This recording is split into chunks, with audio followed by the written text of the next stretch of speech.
Mapagpalang umaga po sa bawat isa at ngayong umaga po tayo po ay magpapasimula ng ating mga araw sa pag-aaral po ng salita ng ating Panginoon. Ang ating Diyos po ay dakila at nararapat lamang po sa ating mga papuri. Kaya po, bago po tayo dumako po sa ating pong pag-aaral ng kanyang salita, tayo po muna ay umawit sa Panginoon. Sa umagang ito, ibigay po natin yung pinakamainam at pinakamabuting pagpupuri sa kanya.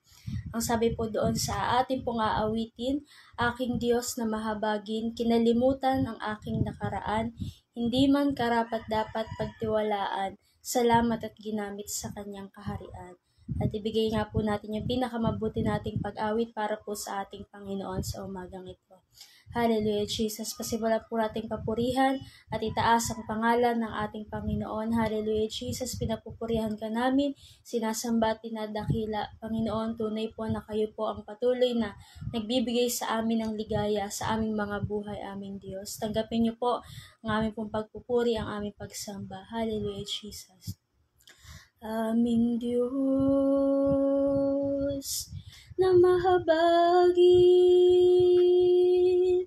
kinalimutan aking nakaraan. Di man karapat-dapat pagtiwalaan, salamat at ginamit sa kanyang kaharian. Minsan pa po sa umpisa, aking Diyos na mahabagin, kinalimutan aking nakaraan. Di man karapat-dapat pagtiwalaan, salamat at ginamit sa kanyang kaharian. Walang katulad ang Panginoon, walang papantay sa kanya. Wala na akong mahihiling pa, siyang kasapatan, dulot niya ay ligaya. Minsan pa po sa umpisa, aming Diyos na mahabagin, kinalimutan aking nakaraan. Di man karapat-dapat pagtiwalaan, salamat at ginamit sa kanyang kaharian. Walang katulad ang Panginoon, walang papantay sa kanya. Wala na akong mahihiling pa, siyang kasapatan, dulot niya ay ligaya. Walang katulad ang Panginoon, walang papantay sa kanya. Wala na akong mahihiling pa, siyang kasapatan, dulot niya ay ligaya. Dulot niya ay ligaya. Hallelujah, Jesus. Hallelujah, Lord God. Pinapupurihan ka po namin, dinadakila namin, Panginoon, ang iyong pangalan. Maraming salamat po, Lord God, sa mga oras na ito, sa umagang ito na ipinagkaloob niyo po sa amin. Maraming salamat po sa panibagong araw at panibagong pagkakataon na ipinagkaloob niyo po sa bawat isa upang kami po ay makapag-aral muli ng iyong salita. Panginoon, patuloy po kaming humihingi ng iyong gabay at pag-iingat, Panginoon, sa umagang ito pa lamang po, simula pa lamang po sa aming gawain sa devotion na ito, Lord God, paggabay mo ang patuloy naming inaasahan, Panginoon, ang iyong pagsama, Lord God, ang patuloy naming inaasahan sa umagang ito, Panginoon. Ngayon pa lamang po, Lord God, inaangkin na po namin yung katagumpayan, Panginoon, na hindi lamang po sa devotion na ito, maging ng buong araw namin, Panginoon, at ng bawat gagawin namin. Patuloy niyo pong gabayan ng bawat isa. Sa akin po na iyong lingkod, patuloy niyo po ako itagos sa inyong likuran. Gawin niyo po akong tungtungan ng inyong mga banal na paa, Panginoon. At kayo po ang mahayag sa umagang ito. Hindi po ang aking kamalian o ang aking kagalingan, Panginoon, kundi kayo lamang at inyong habag, Panginoon. Patuloy niyo po kaming gabayan. Ngayon pa lamang po, nagpapasalamat na kami, Panginoon, sa umagang ito, sa katagumpayan nga po ng devotion na ito. Sa inyo po ang lahat ng papuri, lahat ng pagsamba at pagluwalhati. Sa natatanging pangalan ng inyong anak na si Jesus. Amen. Napagpalang umaga po muli sa bawat isa at ang devotion nga po na ito ay mula po sa District 6 po sa pangunguna po ni Ma'am Che. Ako po ay taga DFC Lamesa po. Sa pangunguna naman po ito ni Pastora Christy Kasunuran at ngayon po ay mag-aaral po tayo ng salita ng ating Panginoon. At ito pong mensahe na ito ay ibinigay po sa akin ng Panginoon noong mga panahon po na ako po ay nag-aaral pa po sa paaralan po ng Biblia. At kung kayo po ay may mga tangang Biblia, makapagbukas po kayo sa akin sa aklat po ng Filipos 4:4-7. Ito pong mensaheng ito ay madalas na po nating naririnig at ito po yung ibinigay sa akin ng Panginoon sa umagang ito. Ulitin ko po sa aklat po ng Filipos 4:4-7 or sa Philippians 4:4-7 po. Kung kayo po ay may mga hawak na Biblia ay sabay-sabay po natin itong basahin po at nang may pag-unawa po. Sabi po dito, verse 4, magalak kayong lagi sa Panginoon, inuulit ko, magalak kayo. Ipadama ninyo sa lahat ang inyong kabutihang loob, malapit nang dumating ang Panginoon. Verse 6, huwag kayong mabalisa tungkol sa anumang bagay, sa halip hingin ninyo sa Diyos ang lahat ng inyong kailangan sa pamamagitan ng panalangin may pagpapasalamat. At ang kapayapaan ng Diyos na hindi kayang maunawaan ng tao ang siyang mag-iingat sa inyong puso at pag-iisip dahil sa inyong pakikipag-isa kay Kristo Jesus. Purihin po ang pagkabasa ng salita ng Panginoon. At ito nga pong pag-aaralan po natin ngayon ay hindi na po bago sa lahat. At ito po ay konting background lang po. Ito po nung panahon na isinulat po ito ng Apostol Pablo ay nung panahon po na siya po ay wala sa magandang sitwasyon or kung titingnan po ng ating mga mata, wala po siya sa panahon na masasabi niya talaga na nagagalak siya sa nangyayari sa kanyang buhay. Dahil ito pong salitang ito or salita ng Diyos na nabasa po natin ay naisulat po ng Apostol Pablo nung panahon na siya po ay nakakulong po. Alam naman po, hindi naman po lingid sa ating mga kaalaman, ang Apostol Pablo po ay nahirapan po sa kanya pong buhay paglilingkod nung panahon na ito dahil siya po ay nakulong at nalimit po yung mga pakikipag-communicate niya sa kanya pong mga kapwa-lingkod ng Panginoon sa labas nga po. At dito po sa binasa po natin, ito po mga panahon na ito, nang siya po ay nakakulong, talaga po kung titingnan po natin sa ating mga physical na paningin lamang po or sa ating mga mata, ay hindi po ito panahon ng makikita natin na magagalak talaga siya doon sa sitwasyon niya.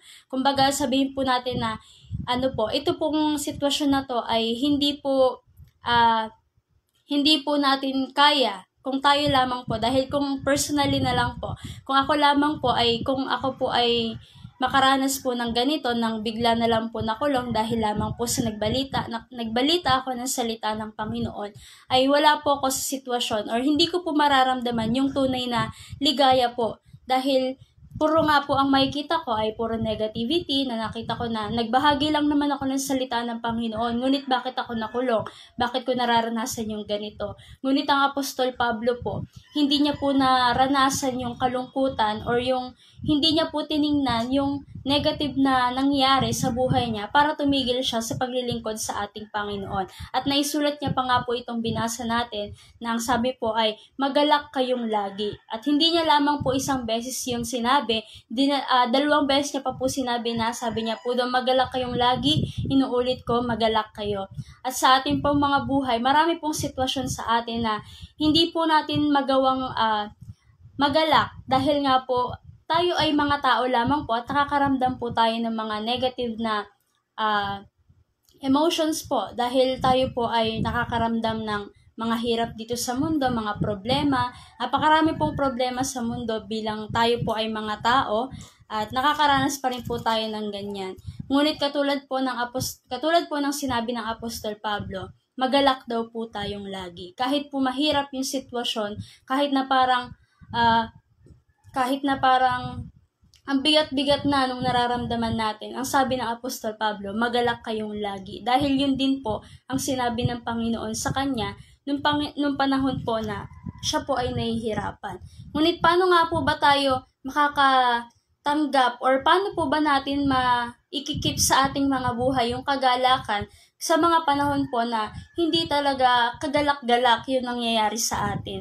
Dahil alam ko po na nga po, bilang mga tao po tayo, nakakaranas po tayo ng maraming paghihirap, maraming kalungkutan sa ating mga buhay. Ngunit, paano nga daw po natin makukuha yung kagalakan po na binibigay po ng Panginoon sa ating po mga buhay? At meron lang po tayong 3 pag-aaralan or 3 puntos lamang po sa umagang ito. Ang sabi po dito ay pinamagatan ko po itong inner joy or yung kasiyahan o kagalakan na makukuha po natin na nagagaling po sa Panginoon. Yung kagalakan na nasa loob natin. Dahil alam naman po natin na yung kagalakan po, yun po yung kasiyahan na hindi po basta-basta mawawala. Dahil meron po tayong dalawang bagay po or 2 salita po na tungkol po sa kasiyahan. Yung isa po ay madaling matanggal or mawala, yung isa naman po ay yung nananatili po sa ating mga buhay. At ang pag-aaralan po natin ngayon ay yung kaligayahan na matatanggap po natin nagmumula sa ating Panginoon. At paano nga po kaya nagawa ni Apostol Pablo nung panahon na yon na magalak pa rin po sa piling ng Panginoon kahit punong-puno na siya ng negativity sa paligid niya. At unang-una po, kaya po na-achieve ng Apostol Pablo yung kagalakan na nagmumula sa ating Panginoon ay sabi po dito, nag-focus po siya sa Panginoon. Ayun po, yun po yung unang puntos natin. Kaya daw po na-achieve ng Apostol Pablo yung kagalakan na nagmumula sa Panginoon dahil binigay niya po yung full attention niya po sa Panginoon lamang po. Dahil kung mag-focus po tayo sa mga tao sa paligid natin, ay tutumba po tayo. At ito po ay madaling, example ko na lang din po yung mga naging kaklase ko po sa Bible School. Sa mga hindi po nakakilala sa akin, ako po ay kasama po sa batch 49 ng Bible School po. Nitong nagdaang graduation po nitong last Sunday po, June 2, kasama po ako sa mga graduate doon. Isa po akong batch chosen disciple po ako. At marami po akong mga naging kaklase na mga nagtapos yung may degree po talaga, tapos nakakapagtrabaho na po ng maganda, malaki po yung sweldo. Pero nung tinawag po sila ng Panginoon, tinalikuran po nila lahat yung mga achievement na yon at sumunod po sila sa Diyos.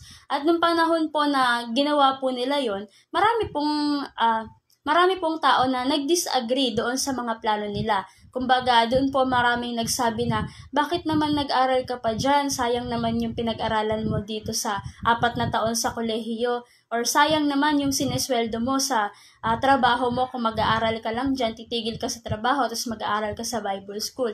Marami pong ganun mga sabi-sabi kahit po sa amin po na mga estudyante or mga kabataan lang po na ang natapos ay senior high. Marami pa rin pong nasasabi ang mga tao tungkol po sa mga ganung bagay na sayang daw po or hindi po magandang desisyon yung ginawa namin. Pero kung kami po ay makikinig lamang po doon sa mga taong yon, ditibdibin po talaga namin yung mga ganong salita na, oo nga, sayang yung pinag-aralan namin, sayang yung mga naging trabaho namin, sayang yung mga malalaking sweldo namin. Pero dahil po nag-focus po kami sa or yung mga klase ko po na nakapagtapos po ng mga kanila po mga degree, dahil nag-focus po sila doon sa pagkatawag po sa kanila ng Panginoon, nag-focus po sila sa Panginoon, ay pinagpatuloy po nila yung desisyon na ibinigay sa kanila ng Panginoon. Sila po ay nag-stay focus lang po sa Diyos at hindi po nila pinakinggan yung mga tao sa paligid nila. At ganoon din po tayo bilang mga tao. Mag-focus lamang po tayo sa Panginoon at wag po nating pakinggan yung mga tao na kung ano-ano yung sinasabi sa paligid natin. Dahil dito po pumapasok yung sinasabi nila na kung sa tao ka lang talaga titingin, ay matutumba ka. Or kung sa tao ka lang talaga magfo-focus, ay hindi ka talaga makakapagpatuloy. Dahil minsan po, tayong mga tao, tayo rin po yung nagiging dahilan ng pagkabagsak po ng ating mga kapatid sa pananampalataya. Nakakalungkot man po na marinig or mapakinggan yung mga ganong bagay, ngunit may mga panahon po talaga na tayo pa po yung nagiging dahilan kung bakit yung ating mga kapatid sa pananampalataya ay napapalayo sa Panginoon. Kaya po, tayo po na bilang mga lingkod po ng Diyos ay mag-focus lamang po tayo sa ating pong Panginoon kahit anuman po yung ipakita sa atin na pangit ng paligid natin or ng mga tao sa paligid natin, ay kung nag-focus po tayo sa Panginoon, makukuha po natin yung kagalakan na nanggagaling sa Kanya despite all the hardship sa ating mga buhay, or kahit na tayo po ay nahihirapan na, kahit tayo ay puno na ng problema, kung tayo po ay mag-focus sa Panginoon, makatatanggap po natin yung kagalakan na nagmumula sa Kanya. At ayun po yung unang puntos po, sabi po doon, stay focused unto the Lord. Yun po yung ginawa ng Apostol Pablo. At yung pangalawa naman po na kadahilanan kung bakit nagawa ng Apostol Pablo na magalak, ay sabi po dito, nagtiwala siya sa plano ng Panginoon, or he trusted God's plan. Ayun po, nagtiwala po siya sa plano ng Diyos dahil napakaganda po ng plano sa atin ng Panginoon. Amen po ba? Sabi niya nga po sa kanyang salita, ang plano niya sa atin ay hindi para tayo ay mapahamak, kundi para tayo po ay magkaroon ng magandang kinabukasan. Yun po yung plano ng Panginoon sa atin. Meron pong analogy na nakita po, or example po na yung plano daw po natin, parang isang flower lang yan. Ang nakalagay po kasi doon, sunflower. Yung mga plano natin, isang sunflower lang yon. Pero yung plano ng Panginoon, isang bouquet of sunflower yon. Ibig sabihin, yung plano natin, maganda na. Para sa atin, maganda na yung plano natin. Pero yung plano ng Panginoon, napakaganda. At tunay po na, ang tawag doon sa English po ay bountiful. Talaga pong tayo po ay pagpapalain ng sobra-sobra ng Panginoon kung tayo po ay magtitiwala doon sa plano ng Diyos. Dahil naalala ko din po na lagi po sinasabi sa akin ng pastora po namin sa lamesa po, na sabi niya po, sa ating pong buhay paglilingkod, hindi na po between right and wrong yung pagpipilian natin. Ang pagpipilian na po natin between right para sa'yo at yung tama para sa Panginoon. Dahil ganun po yung nangyayari talaga sa ating buhay. Yung kala natin, ang ganda naman ng plano natin, maganda naman yung gusto nating mangyari, kaso hindi yun yung kalooban ng Panginoon at hindi yun yung gusto ng Diyos. Kaya makikita po talaga natin doon na mas maganda or mas mabuti po yung plano ng Panginoon para po sa ating mga buhay. At yun po yung dapat nating pagtiwalaan po sa ating pong buhay paglilingkod. Magtiwala po tayo doon sa plano ng Panginoon sa ating pong mga buhay. Dahil alam po natin at lagi naman pong inire-remind sa atin ng Panginoon sa kanyang salita na ang plano niya para sa atin ay plans not to harm us. Hindi po para tayo ay mapahamak. At ganun po yung nangyari po kay Apostol Pablo. Nagtiwala po siya sa plano ng Panginoon. Nagtiwala po siya doon sa plano ng Diyos para po sa kanya, kung ano man po yung dapat niyang gawin dun sa kanyang buhay, at nagtagumpay po siya. Nagtagumpay po siya doon sa kanyang buhay paglilingkod. At nakita po natin doon na kahit po mahirap yung sitwasyon, nagawa pa rin po magtiwala ng Apostol Pablo sa Panginoon nung mga panahon na yon. Dahil nga po nagtitiwala po siya doon sa magandang plano ng Diyos sa kanyang buhay. At yung panghuli naman po, sabi po dito, kaya po na-achieve ng Apostol Pablo yung kagalakan na nagagaling sa Diyos, naging kontento po siya sa pag-ibig ng Diyos. Sabi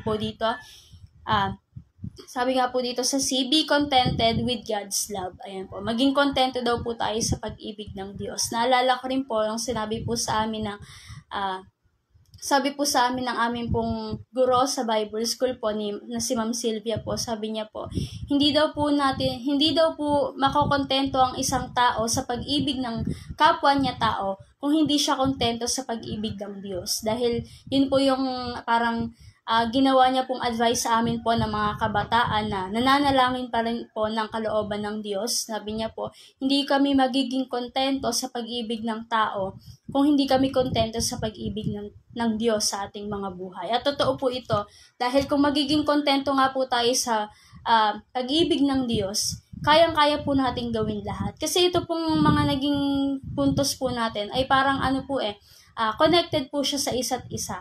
Kung makapag-focus po tayo sa Panginoon, ay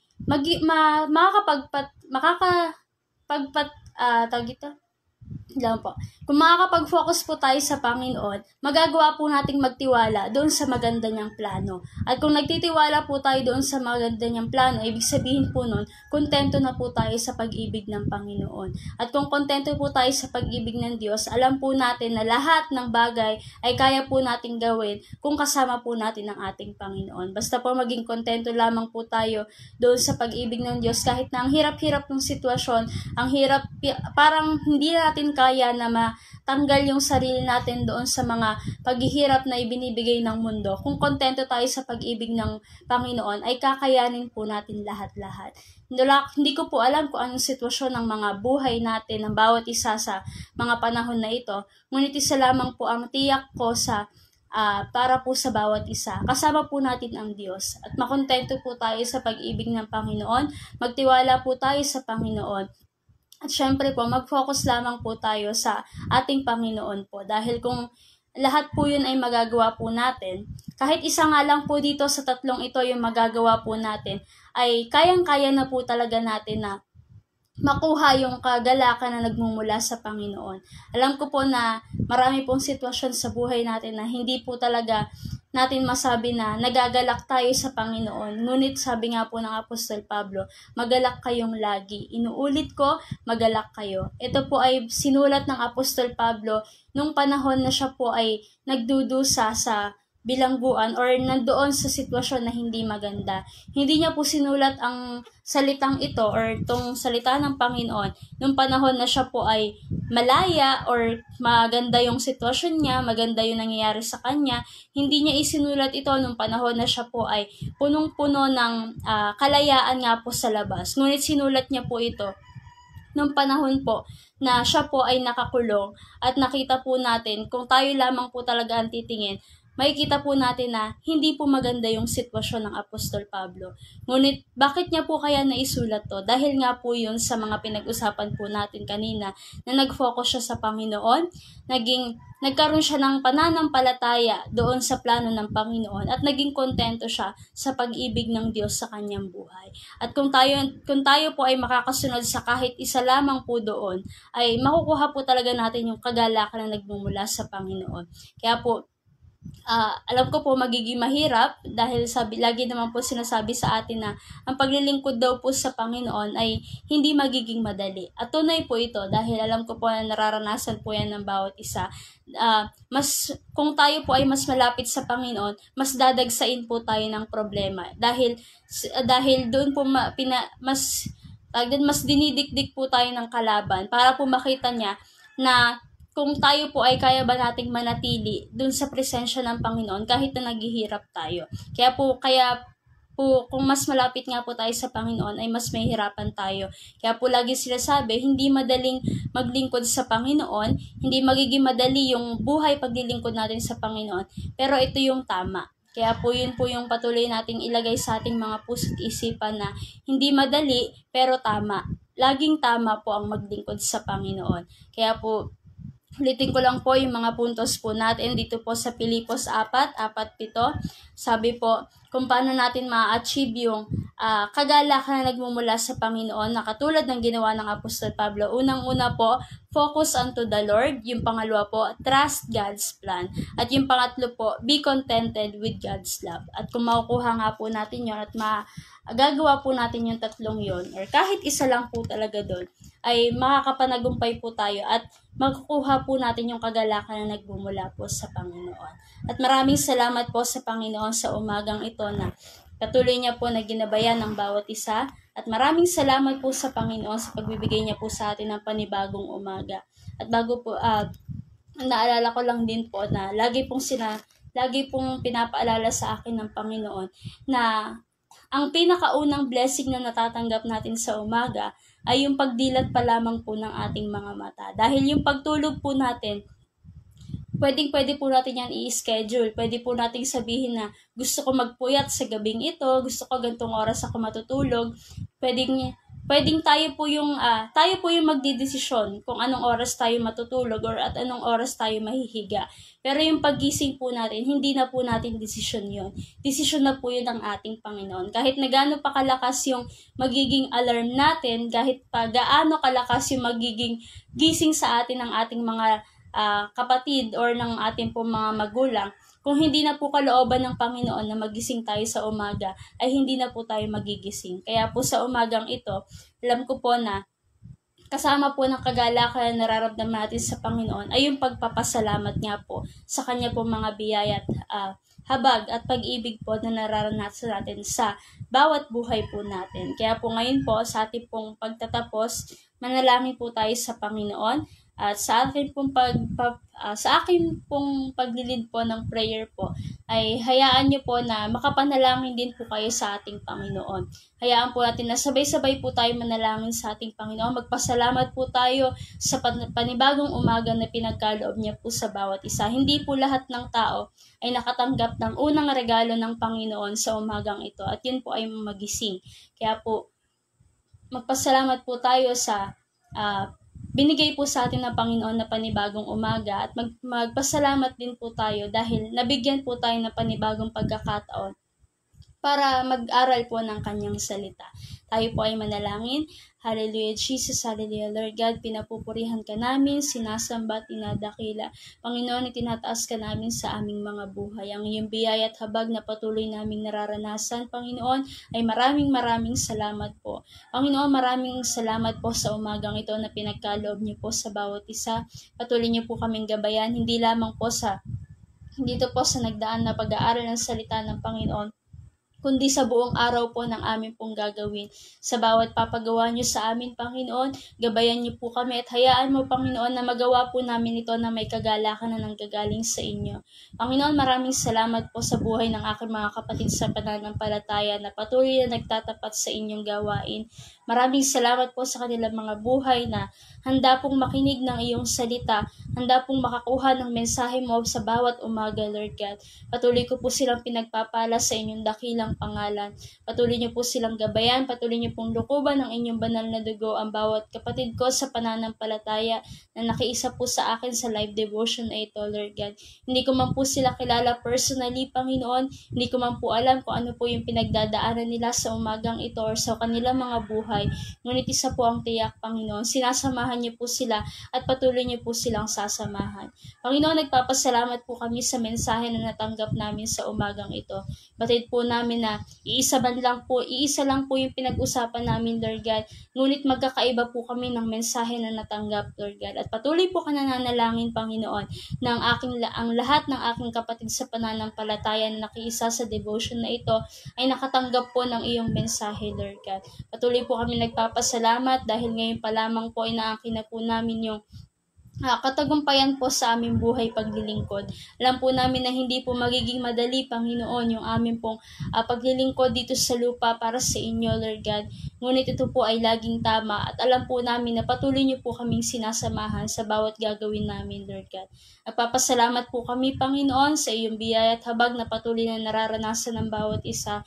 Patuloy po akong humihingi, Panginoon, ng iyong pong paggabay, ng iyong pong pagkalinga para po sa bawat isa, Lord God. Sa bawat pamilya po ng mga aking kapatid sa pananampalataya, pagpalain niyo po sila, Lord God, sumasaganang pagpapala, Panginoon, ng patuloy na sumagana nga po sa kanilang mga buhay, Lord God. At kung paano pinagpapala niyo po sila, gawin niyo rin po silang pagpapala sa mga taong nakapaligid sa kanila, Panginoon.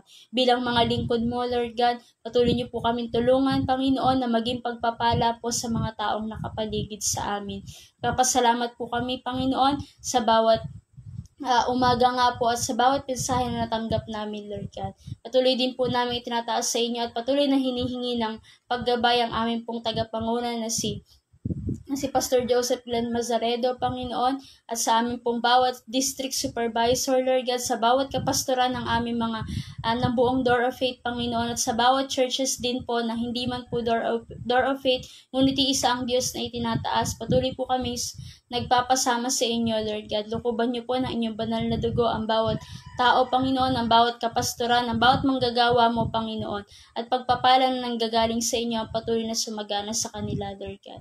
Kayo na po ang bahala sa bawat isa sa isang buong araw, Panginoon, sa isang buong araw po ng aming pong mga gagawin, Panginoon. Hinihingi na po namin, Panginoon, ay yung pagsama mo, Lord God, sa umagang ito pa lamang po hanggang sa dulo po ng aming araw, Panginoon. Yung pagsama mo po ang patuloy namin aasahan. At nagpapasalamat na po kami dahil alam po namin na pinagtagumpayan niyo na po kami sa isang buong araw na ito, Lord God. Maraming salamat po muli, Panginoon.